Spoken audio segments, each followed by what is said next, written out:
Hoje em dia também a gente observa muitos discursos religiosos em que parece que a fé cristã ela é apenas uma fé devocional, né?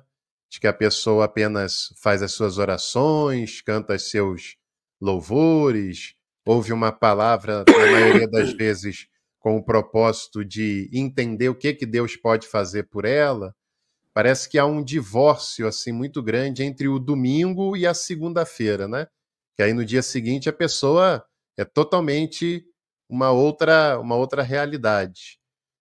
O senhor acha que é possível uma fé em Jesus divorciada de um engajamento e da luta pela justiça? Não, existe, mas isso é um equívoco. Existe, são pessoas que não tiveram uma boa formação ou que vivem uma deformação, né? Uhum. Receberam isso na família, na igreja, essa ideia de que é possível ser cristão sem a prática da justiça.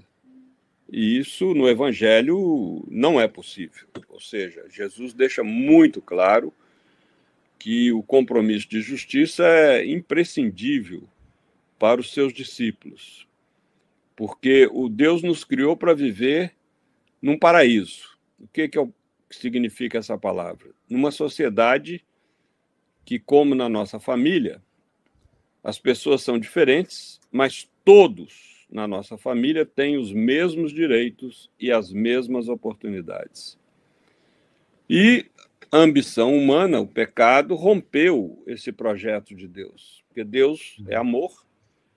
Então, isso é absolutamente filosoficamente lógico. Só existe amor onde existe liberdade. E nos fez livres, a ponto de poder, inclusive, rejeitar o amor dele.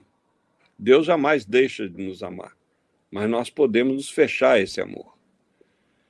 Então, essa ruptura levou à injustiça no mundo. E todo o projeto de Jesus é um projeto de restauração da justiça que Deus quer para o mundo. E aí eu volto a um tema que você levantou que eu considero muito importante. Como é que Deus, que é amor, Deus que é supremo bem e bom, pode enviar um filho para ser pendurado na cruz? É, Isso é um Deus cruel, é um Deus claro. assassino, sabe? É um Deus horrendo pensar que Deus mandou seu filho para ele ser morto, assassinado, sofrendo horrores, de pendurado numa cruz.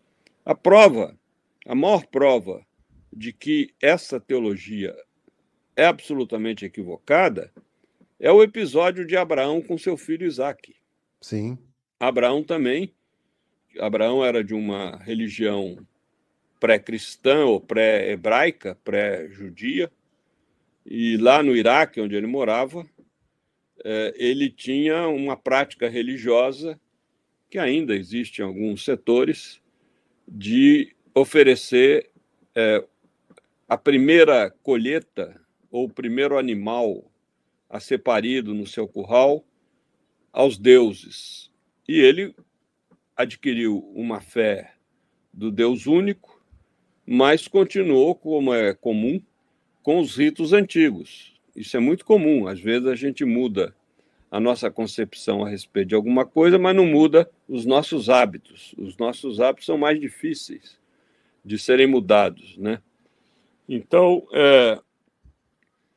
quando Abraão foi prestar uma homenagem a Deus, sacrificando seu primeiro filho, Deus o impede, diz que não, sabe?